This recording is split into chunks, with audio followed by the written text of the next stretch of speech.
오늘은 하나님의 심판 계시이라는 제목으로 말씀을 상고합니다. 오늘 본문에 보면 2절에는 심판이라는 단어가 있고 7절에는 재판이라는 단어가 나와요. 이 뭐가 다르냐? 동의어입니다. 이 한자로는 재판은 말을 제자에 판가름할 판자를 쓰고, 심판은 살필 심에다가 판가름할 판자를 써요. 그러니까 다 비슷한데 성경의 이 원어는 똑같이 샤파트라고 되어 있어요. 샤파트. 그 뭐냐? 하나님이 이 판결을 해가지고 그 다음에 그거에 대한 형벌을 내린다. 이 두 가지를 하나님은 성경에서는 하나로 보시는 거예요. 그래서 재판은 일단 하나님이 공의를 기준으로 판결을 하고, 그 판결된 결과에 따라서 형벌이 얼마나 주어져야 되느냐 하는 것은 심판을 한다, 그런 말씀입니다. 그렇기 때문에 성경에서는 아주 중요한 단어가 공의라는 거예요. 하나님이 성경 전체를 통해서 중요한 몇 단어를 추려주셨다면 그 중에 하나가 공의예요. 그리고 사랑입니다. 그리고 구원이에요.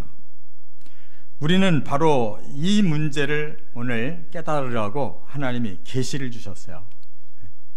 그렇기 때문에 이 세상에서도 뭐 정치인들 말끝마다 공의, 공정 이런 얘기 많이 하잖아요. 그런데 하나님 밖에는 그 말씀을 입에다가 낼 자들이 없어요. 왜냐하면 이 땅은 말만 공의고 공정이지 다 썩었고 땅바닥에 다 떨어졌어요. 그렇기 때문에 우리는 성경을 통한 공의를 배워야 되고, 그 하나님이 말씀하시는 그 공의의 기준대로 우리가 사는 것이 너무나 중요하다, 그 말입니다. 그래서 오늘 2절에 보면 정한 기약이라는 단어가 또 하나 나오는데, 하나님의 심판은 아무 때나 하는 게 아니고 정해진 그 약속의 날 행해지는 것이다.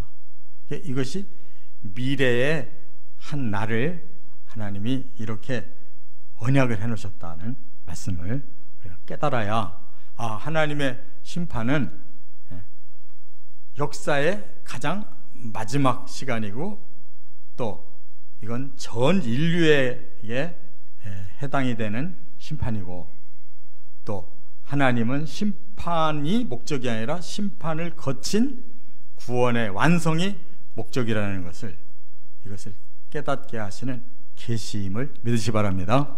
왜 계시라고 하느냐? 계시는 본래는 비밀인데 그 비밀을 알아야 될 자들에게 알려주신다, 그 말이에요. 그런데 이 세상의 사람들은 다 공의가 뭔지 공정이 뭔지는 알지만 그것을 주체로 해서 살려고 하지는 않아요. 그냥 그것은 하나의 수단에 불과합니다. 그러나 하나님이 주신 이 심판과 구원의 원리는 그것이 주체가 되는 것입니다. 거기에 바로 서야 우리가 구원받지, 그 공의에 바로 서지 못하면 반드시 심판이 떨어지는 것입니다.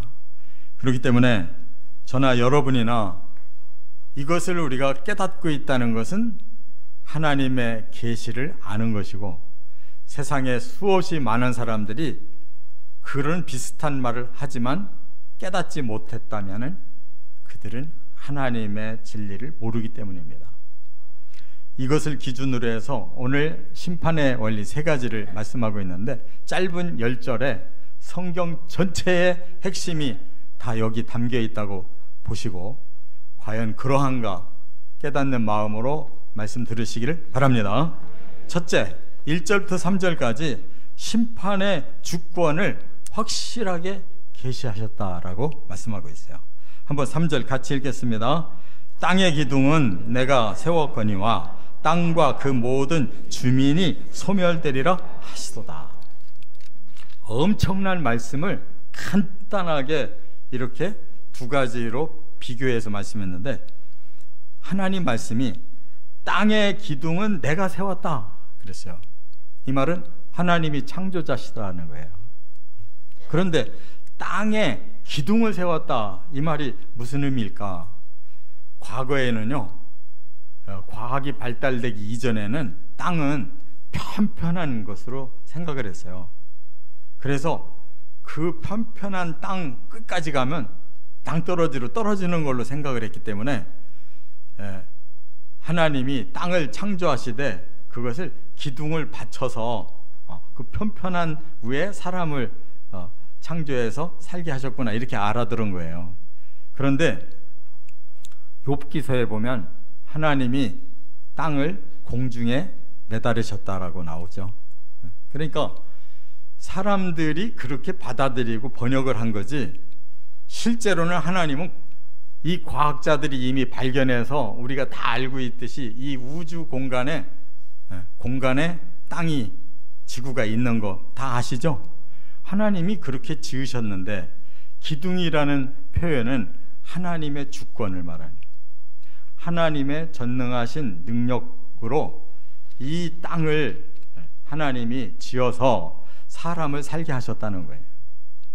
그게 곧 우리 아버지 하나님이 창조주시라는 사실을 깨닫고 믿어야 된다는 말씀인 줄 믿습니다.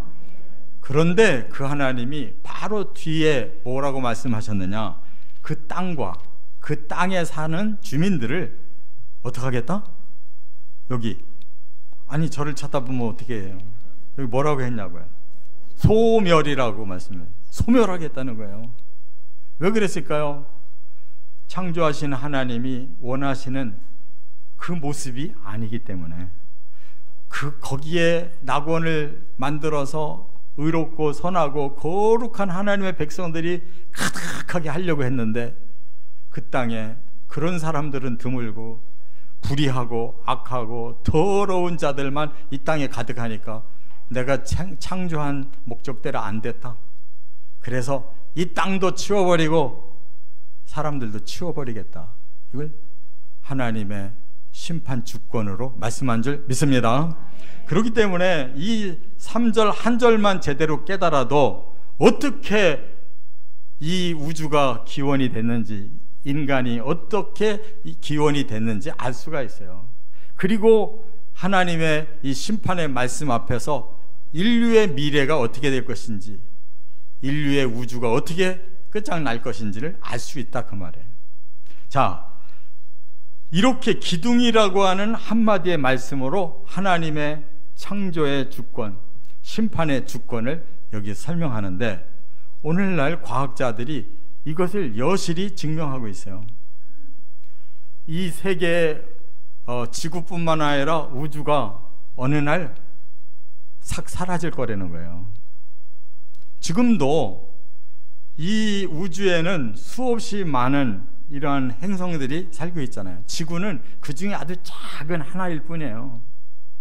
수많은 운석들이 떠돌고 있는데도 안 부딪히니까 이렇게 기가 막히게 우리가 기적같이 살고 있는 거예요. 하나님의 창조의 원리는 물리학을 통해 다 알 수가 있어요.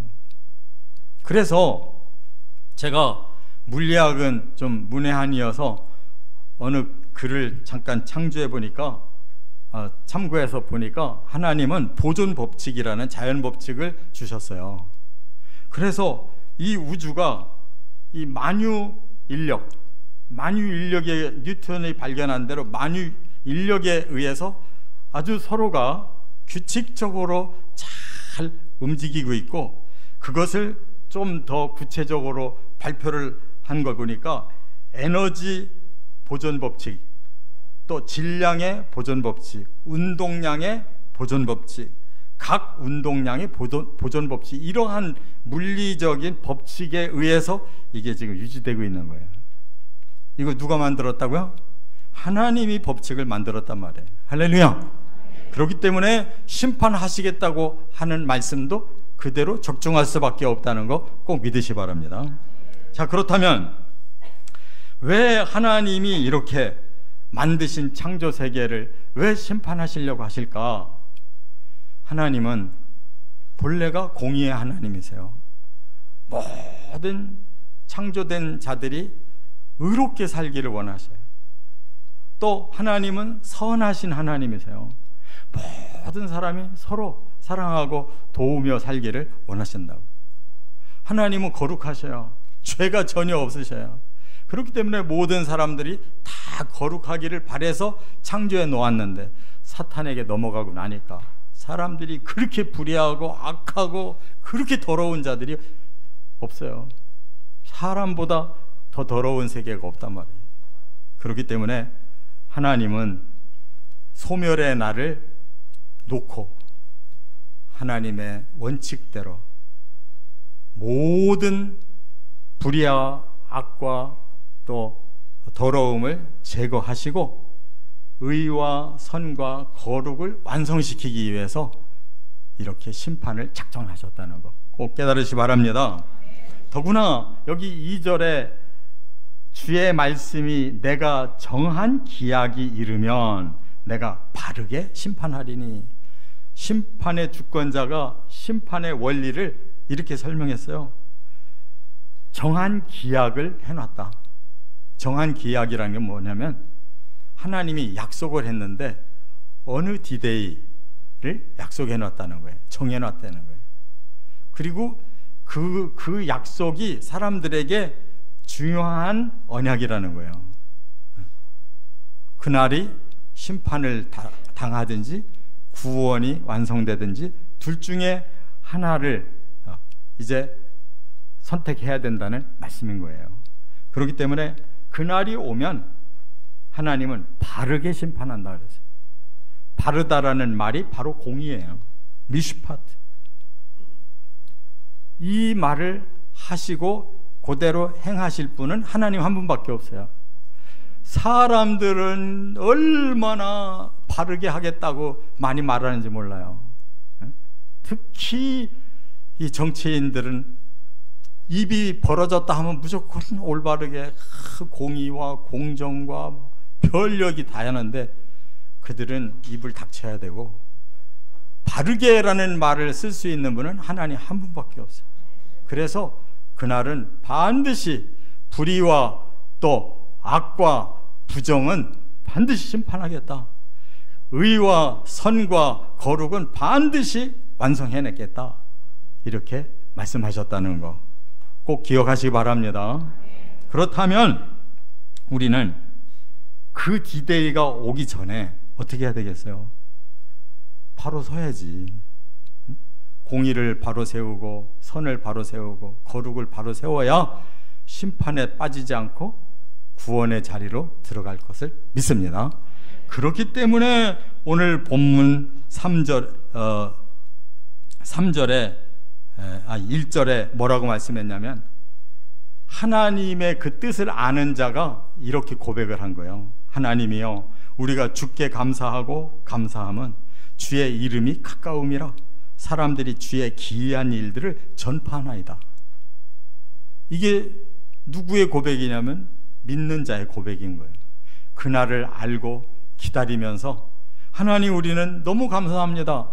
심판이 있어야 의를 드디어 우리가 얻는 것이고 또 악한 자의 심판이 있어야 우리가 드디어 선한 자의 그 축복을 받는 것이기 때문에 그날이 우리에게는 감사의 날인 줄 믿습니다. 뿐만 아니라 주의 이름이 가깝습니다 그랬어요. 그 말은 뭐냐? 하나님과 우리는 남이가가 아니고 가족이란 말이에요. 그래서 우리가 하나님을 누구라고 불러요? 아버지라고. 예수님은 마태복음 이 복음서를 보세요. 대부분 아버지라고 불러요. 하나님을 가르칠 때만 하나님이라고 그러고 자신이 하나님을 부를 때는 항상 아버지라고 부른다고. 그 비밀이에요. 우리가 신자이면서 하나님을 아버지라고 안 부르는 사람들, 예수님의 마음이 없는 사람들이에요. 예수를 믿고 예수의 마음으로 사는 사람들은 바로 하나님을 아버지라고 부르게 돼 있어요. 왜? 우리는 영적 가족이기 때문에. 지금 하나님과 우리가 가까웠습니다라고 고백하는 것이 성도회라는 의미라는 말이에요. 그렇다면 그들이 구원을 받은 자로서 한 가지 안타까움이 있는 거예요. 뭐라고 그랬어요? 사람들이 주의 기이한 일들을 전파하나이다. 요게 마지막 소원인 거예요. 그렇다면 내가 아는 아무개, 내가 사랑하는 가족, 또 내 친구, 직장 동료, 내가 너무나 그들을 사랑하는데 기약이 이르기 전에 그들을 복음을 전파해서 구원시켜야 되겠다고 하는 소원이 끌어오른다 그 말이에요. 할렐루야. 그게 바로 주의 기이한 일들을 전파하나이다. 우리 믿음의 사람들의 고백이 되어야 될 줄 믿습니다. 이와 같이 하나님의 심판의 주권 안에서 우리는 그날을 소망할 뿐만 아니라 그날이 되기 전에 사람들을 구원하는 일에 우리가 마지막 목표를 둬야 된다는 거예요. 두 번째, 4절부터 7절에 보면 심판의 기준을 확실하게 계시하셨어요. 자, 7절 같이 읽겠습니다. 오직 재판장이신 하나님이 이를 낮추고 저를 높이시나이다.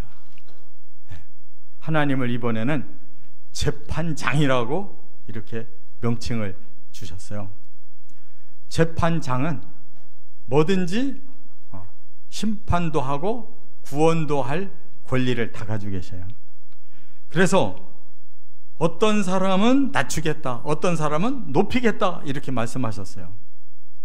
다시 말하면 범죄자는 낮춰서 멸망시키겠다, 의로운 성도는 높여서 구원을 완성해 주겠다, 그 말씀인 줄 깨달으시기 바랍니다. 악한 자는 형벌을 받고 의로운 성도는 상을 받아야 되는 거예요. 그게 하나님이 기준을 만들어 놓으셨다 그 말이에요. 낮출 자와 높일 자, 저나 여러분들은 반드시 높일 자에 소속이 돼야 될 줄 믿습니다. 그렇다면 여기 6절에 이런 말을 하면 안 된다는 거예요. 뭐냐? 사람들은 난 동쪽에 가서 살을 거야, 나는 서쪽에 가서 살을 거야, 나는 남쪽에 가서 살을 거야, 그런 말 하면 안 된다 이거예요. 자기 주권으로 사는 게 아니고 하나님 기준에 맞춰 살아야 된다는 거예요. 믿습니까? 그렇기 때문에 하나님께서 너희 자아가 주인공이 되면 안 된다. 그럼 어떻게 해야 되느냐? 5절에 보니까 너희 뿔을 높이 들지 말며 교만한 목으로 말하지 말지어다. 사람이 자기가 주체가 되면 남들도 다 그 밑으로 끌어내려가지고 막 좌지우지 하려고 하거든요. 그러다 보면 자기가 모든 다른 사람보다 높은 자가 돼야 되는 거예요. 그러니까 이 세상은 서로가 계속 자기를 높이려고 해요. 남을 깔아뭉개고 자기를 높여야 성공한 거고, 그래야 뭐든지 자기가 할 수 있다라고 생각한단 말이에요. 그렇게 하지 말라는 거예요. 그게 하나님의 경고예요. 여기 교만이라는 말이 아타크라고 하는 원어를 썼는데요, 이 원어를 푸는 것이 사실은 더 좋아요. 교만 그러면 우리가 한자말로 하도 많이 들어서 그건 나쁜 말이구나 라는 거 알기는 하는데 탁 들어오진 않잖아요. 그런데 원어 아타크는 딱 들으면 금방 알아들어요. 왜? 주제를 넘어섰다라는 뜻이니까. 우리가 다 자기의 주제가 있어요. 이거를 넘지 말고 그 주제를 자기가 알고 거기에 멈춰 살아야 되잖아요. 근데 그렇게 못한 사람을 보고 뭐라 그래요? 주제 파악을 못했다고 그러는 거예요. 지 주제가 있어요. 하나님이 주신 주제가 있는데 주제를 파악을 못하면 어떻게 돼요? 다 높이는 거예요. 자기를 다 높여. 자기를 스스로 낮추는 사람은 참 드물어요. 능력이 없어 낮추는 건 당연하지만 능력이 있어도 때로는 자기를 더 낮춰야 그 사람이 진짜 실력 있는 사람이고 선한 일하고 의로운 일하고 거룩한 일을 할 수가 있는 거예요. 할렐루야. 이렇게 살으라고 지금 경고를 하고 있는 거예요. 근데 또 하나 경고가 있어요. 4절에는 뭐라고 그랬느냐? 내가 오만한 자들에게 오만하게 행하지 말라 하며 악인들에게 뿔을 들지 말라 하였노니.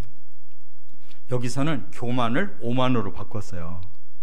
오만하다는 말도 교만하다는 말과 비슷하잖아요. 근데 원어는 조금 방향이 달라요. 뭐냐? 이 원어가 하랄이라고 그러는데 자기를 자랑한다는 거예요. 높이는 거하고 자랑하는 거 비슷하지만 자기를 지가 계속 잘났다고 계속 PR을 하는 거예요. 사람들 앞에서. 요즘이 바로 그런 시대야. 요즘이 계속 지가 잘났다는 거야. 뒤에서는 어떤 짓을 하는지 몰라도 그냥 앞에서는 막 천사야. 모든 걸 다 해줄 것 같이 지가 최고라는 거야. 그렇게 하지 말라는 거야. 그런 사람은 앞으로 심판에 처해진다는 거예요. 악인들에게 뿔을 들지 말라 그랬어요. 이 뿔이라는 말은 영광을 의미하는 거예요. 영광. 그러니까 악인들에게 영광을 자꾸 주면 어떻게 되겠어요? 세상을 망하게 만드는 거예요. 악인들에게 뿔을 주면 안 된단 말이에요. 근데 사람들이 다 악한 사람에게 자꾸 뿔을 줘. 왜?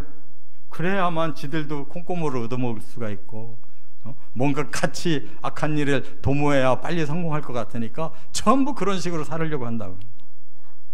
근데 악한 자에게 뿔을 넘겨주면 안 된단 말이에요. 믿습니까? 이것이 하나님의 기준이에요 지금. 근데 세상이 전부 뒤집어져 가지고 그런 기준은 중요하지 않아. 그래서 하나님이 오시면 이렇게 기준대로 심판하신다는 거예요. 얼마나 많은 사람들이 이렇게 살고 있냐고요. 자, 그렇기 때문에 결과적으로 이런 사람들을 우리가 찾아낼 수 있는 공통점이 뭐냐? 사탄에게 사로잡힌 자들. 하나님을 경외하지 않고 사탄을 경배하고 사탄의 짓을 최고의 좋은 방법이라고 따르고 있는 자들이 그런 자들이에요. 믿습니까? 하나님의 심판대에서는 사탄부터 잡아넣는 거예요. 1호가 적그리스도와 거짓 선지자예요. 그들을 따른 자, 그리고 마지막에 사탄까지 완전히 영원한 불못에 집어넣잖아요. 그리고 모든 사람들 다 부활시켜서 책들에 써 있는 그대로 그 사람들의 죄는 어김없이 하나도 감해주지 않고 그대로 다 그 죄값대로 치른다는 거예요. 깨달으시기 바랍니다. 자, 끝으로 세 번째, 심판의 결과를 확실하게 계시하셨다네. 심판의 결과가 어떤 건가를 보여주신단 말이에요. 8절부터 10절. 8절 한번 같이 읽겠습니다. 여호와의 손에 잔이 있어 술거품이 일어나는 터다. 네, 계속 다 같이. 네.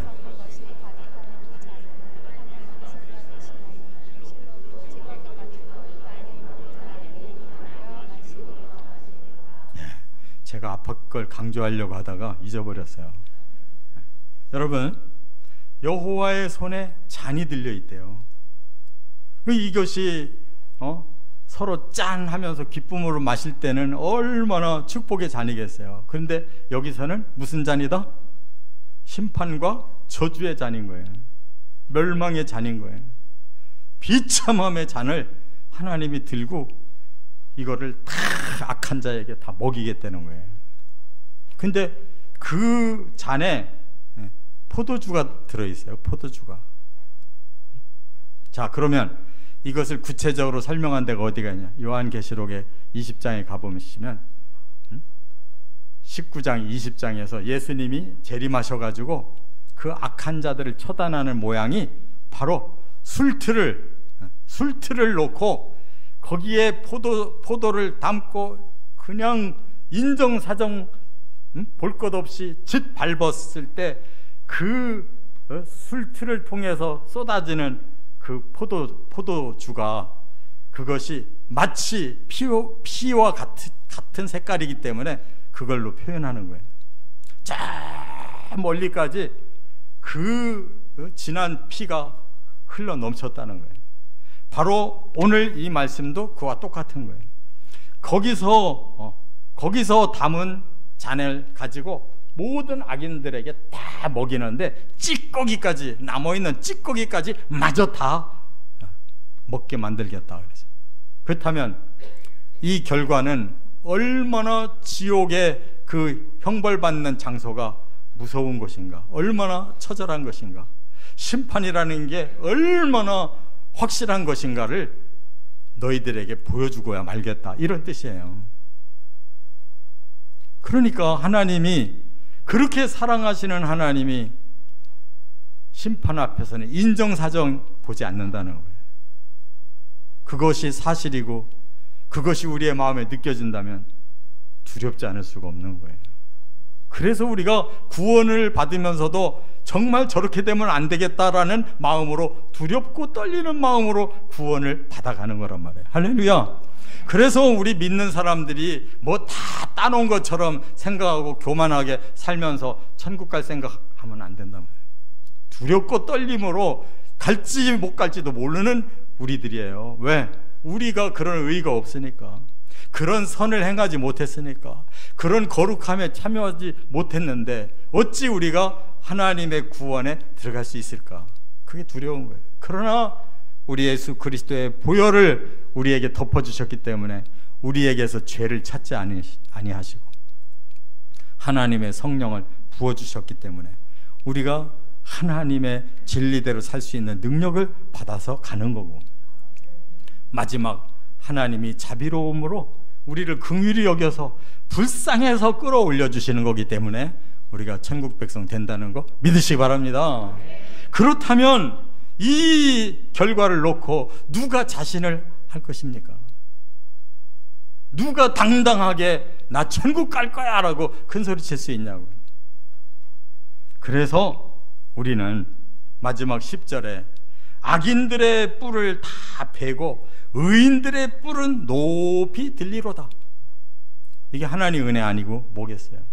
악인들의 뿔, 악인들이 그동안 누렸던 그 모든 영광은 더 잘라내지만 의인들, 하나님의 백성들을 참고 견디고 끝까지 믿음으로 순종했던 그들에게는 이제는 뿔이 없었는데, 영광이 없었는데 이제는 그들에게 모든 영광을 다 주겠다. 할렐루야. 이 짧은 10절에 어쩌면 성경의 그 복음의 핵심이 여기 다 들어있냐고. 이 땅에 죄인이 예수 믿기 시작해서 천국에 들어가서 누리는 그 영생과 영광까지 다 이 10절 안에 다 들어있단 말이에요. 모든 단어가 다 들어있어요. 발견하십니까? 발견하셨습니까? 그러면 계시를 아는 자요. 하나님 말씀이 이런 것입니다.